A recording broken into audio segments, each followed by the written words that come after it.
Okay, so I'm here with the tin P2, not the tin P1 Max or the tin P1s, the tin P2, the ones that were more money. And welcome to In-Ear Fetish. I'm your host, CEO Spantera. Did you know I have another channel that is filled with other audio reviews for like the last 10 years? I don't know, maybe you only found this channel, but I have all the other crap you see here that's not in-ear monitors over there, including in-ear monitors that I did before, but I'm redoing them because I feel like I'm at a point in my life now where I've heard everything and it's time to go back and refresh my memory. Tin P2s are the predecessors of these, the tin P1s, which I haven't listened to in maybe a year. Actually, maybe it was more recent than that because I just know it was something. But anyway, I got the tin P1 Max, so I'm like, all right, these are the most expensive of the three, the tin P2s. Let's hook them up to a speaker amp because everyone's like, oh, fancy planar IEMs. Those fuckers started it in like 2019, 2018. These came out and made them more efficient. More efficient. And now we got whatever the hell this is for like $100. I haven't heard those yet. So I'm just here, just it feels like electricity. How do I describe the tin P2? You don't need an amplifier. You need to couple these IEMs with the electricity that's in your wall. There, 110 volts comes in and it somehow gets chewed up into a way that becomes music.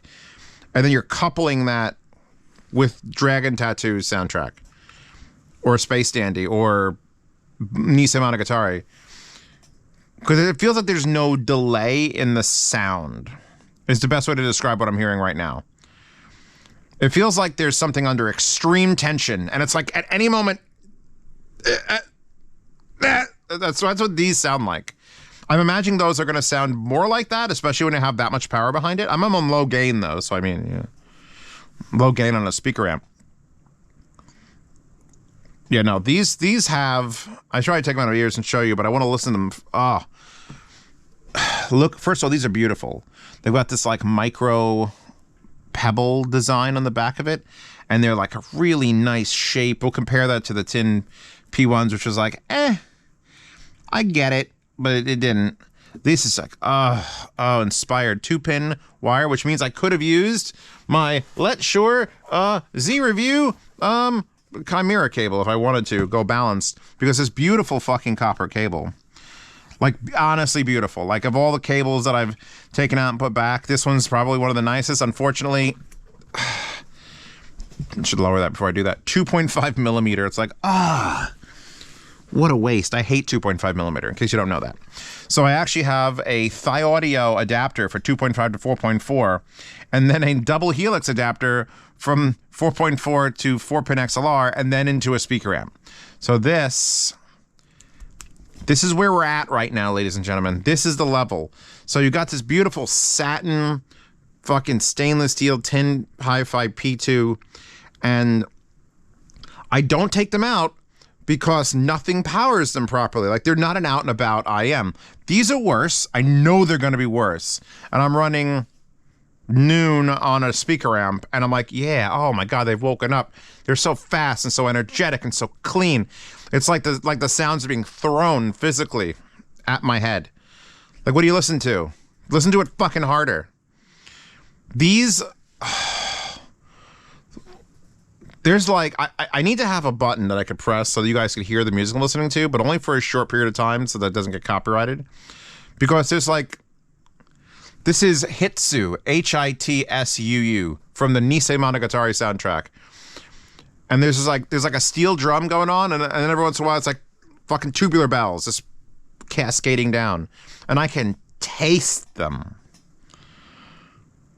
Power does these so good. Great. More steel drums. Blue Claw Jazz Hawaiian Islands ukulele steel drum.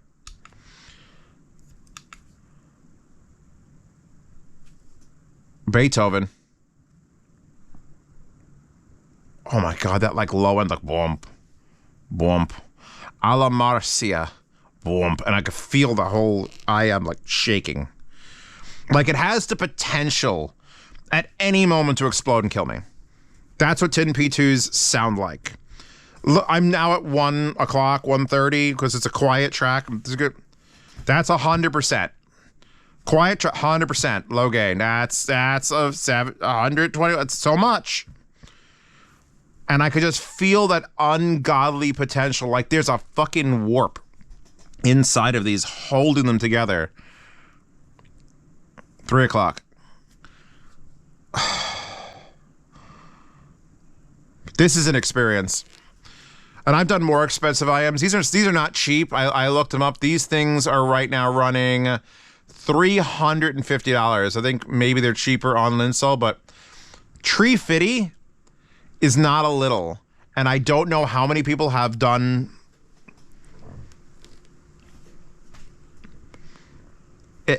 You know when you hear like hiss in the background of a sound, like when you're playing music and you turn up, and the amp has a hiss. You sort of feel like a and it's like, ooh, I'm not comfortable with that. I know this amplifier doesn't have any background hiss. And I know the DAC I'm hooked up to, the Geshelli, doesn't have any background hiss. What I'm hearing in this copy of Beethoven, as I turn this up louder and louder and louder, is the background hiss of 40 microphones at a fucking recording of copying Beethoven, the soundtrack. And I could hear the pressure of all that noise combined together. And it's not like, oh, that's a hiss from it. That is the track. I feel the pressure of music. It's like hooking up a set of headphones to the Hoover fucking Dam and having all the turbines spin, but they're not quite touching like the thing that makes it go, and that's what these feel like.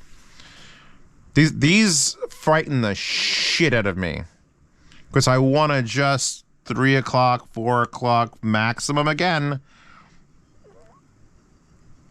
Oh. If these sounded like this with normal amounts of power, they'd be probably one of my favorite IEMs of all time. Like this right now, they sound like one of my favorite IEMs of all time, but you can't get it.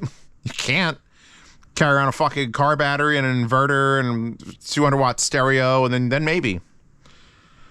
This is Geschaffelstein, Wall of Memories. We'll leave that at noon. Oh, come. Geschaffelstein, Wall of Memories has a thing about 25 seconds in where it's just someone beating on a steel drum, only on my left ear, and then it ricochets to my right. And yeah, these are one of my favorite IEMs. These are today. I forget because I try them on things every now and then. It's like, I put on a portable, or I'm going to put it on this like standard desktop amp. It's like 2 watts a channel. It should be plenty. It's not. It's not enough. No one understands how much power some things need. Like this thing and the Argons, T60 Argons, the headphones are not an IEM. I know, but you're all confused because you're all IEM people here. You throw 8, 9 watts at something that usually you send 2, and it's all of a sudden it's like, oh, I'm alive. It is alive. It's like electrocuting Frankenstein. So that's this thing. That's this one. I was gonna make this a combined review, but it's too important. I'll do this one next, and then I'll dick around with the P1 Max, which went from 170 to 100, which makes me think I don't know, nobody likes these, and they're really trying to sell them. But these aren't available anymore, and these still are. And if you're willing and able, fuck. They're just so hard to get to do the dance. Anyway, I'm Zeos Pantera. Wallpapers, Patreon, subscribe, start, support this channel. Please click the sponsor links in the description. There's 2 blank sponsor links. Who knows where they go? Who's sponsoring me this week? Maybe it's nobody. Maybe it's me. Maybe it's Amaranth. Actually, do you think Amaranth would sponsor one of my videos? That'd be kind of fucking awesome.